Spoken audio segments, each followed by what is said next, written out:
Vili, well, thank you so much for being on Town Hall Chats with us today. So tell me a little bit about how Highkey started and what the app does. Yeah, so me and my co-founder back in 2018 summer, 1 year ago, we felt that there's a lot of parties happening at USC, but we just don't know about those. And we started talking with our friends, do they have the same problem that we do? And they did, and it was always kind of like hassle to figure out like what's going on in our campus.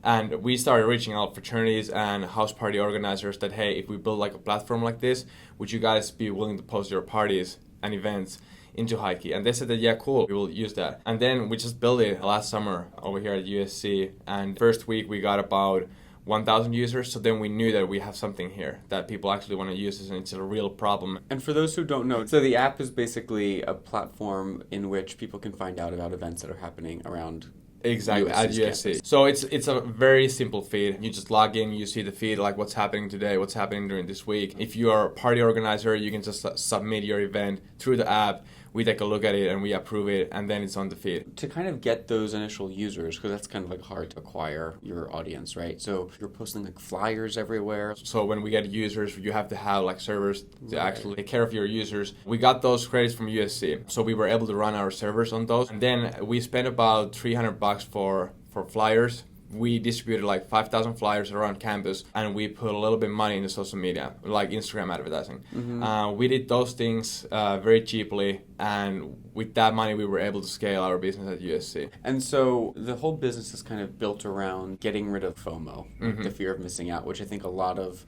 college kids probably go through. Yeah, I mean, I think that every business should have something like that, which is like tackling the FOMO. It's a lot easier because what happens when you're building something that helps customers with the FOMO is that you don't have to put so much money into like marketing. People are talking about your product, they like your product, it's actually helping them. Yeah. They become like very attached to you. We're talking about a new freshman student who comes to the campus like they want to do something, and they just don't know anyone mm-hmm. in campus yet, and they know that they have heard about college parties. Yeah. Now they want to experience that, and then Highkey is there. So you're 24, right? Mm-hmm.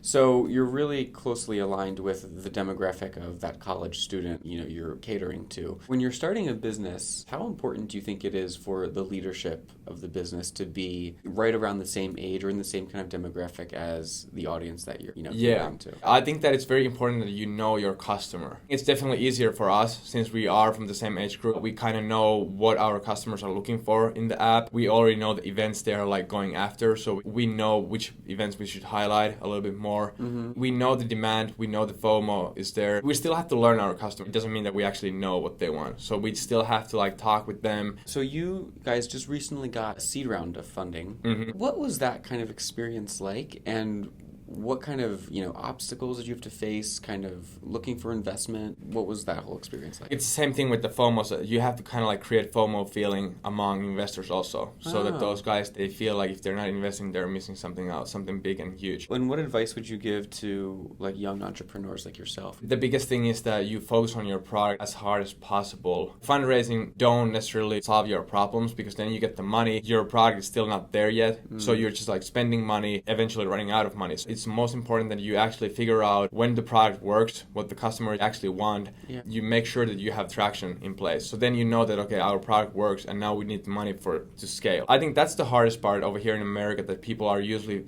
focusing too early on fundraising when they don't have product market fit figured it out yet. And you're from Finland. Mm-hmm. You said something about how it's harder in America than Finland to launch a startup. Yeah, well, I would say that it's actually easier to launch startup in America because you have so many potential users over here or customers. But I do think that in Finland, if you find something that is working, it's harder for your competitors to compete with you because there's only a limited amount of people, and once you have that leader spot, it's hard to compete with you. So I think the running startup in America is a little bit harder, but launching is easier. You had a spotlight in the LA Business Journal, and it said that when you're as young as you are, you really don't have anything to lose. Do you still feel that way as your business continues to scale and go nationwide? Well, I want to think that way, yeah. I want to think that. I still want that our team works in the same way than we have been working since this day. So since the beginning, so that we just don't fear. I think that's important, that you just don't fear